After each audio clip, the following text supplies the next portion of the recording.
Hello and welcome to the final edition of BHS-TV News of the 2022-2023 school year. My name is Anthony Doria. We will talk about a review of our Blackhawks spring sports, the last Abel's Academy of the year, and a special segment from me, Anthony Doria.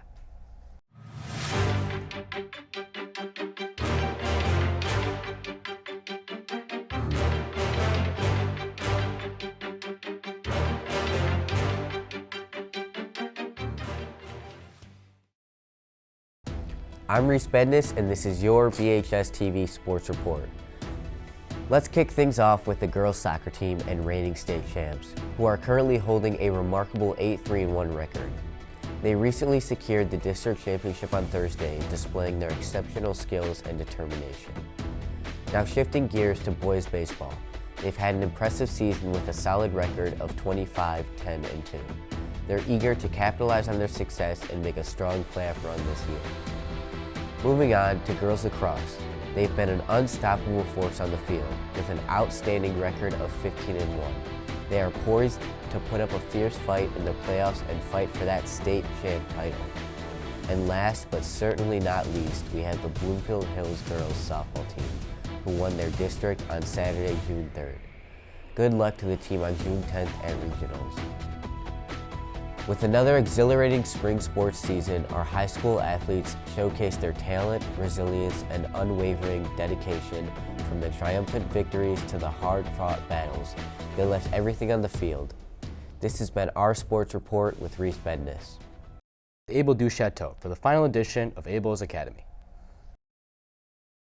Horror movies are some of the oldest and most popular movies of all time. They've caused a change in not just the film industry, but also society as a whole. I'm Abel du Chateau with this year's last edition of Abel's Academy. If you couldn't tell already, I'll be talking about horror movies. Since the 1890s, horror has been a key component in the film industry.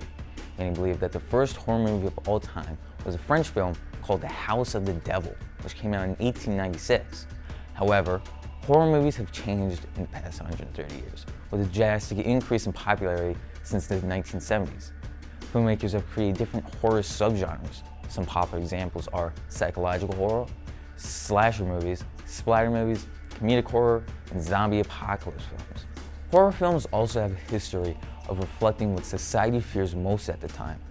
Movies like The Shining and Friday the 13th show examples of violent crime, which was on the rise during the 70s and 80s. Movies from the 50s and 60s were much more realistic in their horror due to the Cold War causing a lot of fear in people's daily lives. Horror movies exploit these societal fears to highlight an issue or use them as a call to action. Horror movies have also changed society and culture as well. Overall, people have gotten used to blood and gore in movies and television due to how horror movies have gotten more and more violent over the years. Due to today's high exposure to gore and violence in mainstream media, people in our current generation are able to tolerate more violence than some previous generations. And with that, we conclude this final episode of Abel's Academy. I hope I've been able to teach you about some of the topics I've talked about this year, and I hope you have a good summer. Great job, Abel. It's amazing just how much movies have developed over the years.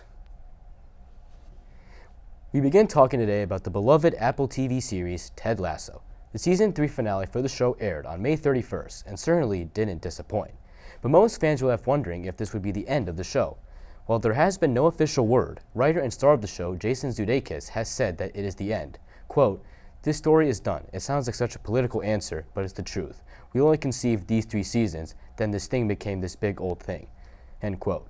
While it may seem all hope is not lost, there are many spin-offs that could happen. I believe that we could see one where Roy Kent is the new manager of the AFC Richmond team, or one about the AFC Richmond women's team, something that was seen in the final episode. Only time will tell what will happen with the show, but I can't wait to see what happens next. And that concludes this edition of BHS TV News. We thank you all for listening and for the support you have given us throughout this year. We can't wait to see you next year. I'm Anthony Doria, and thank you for watching.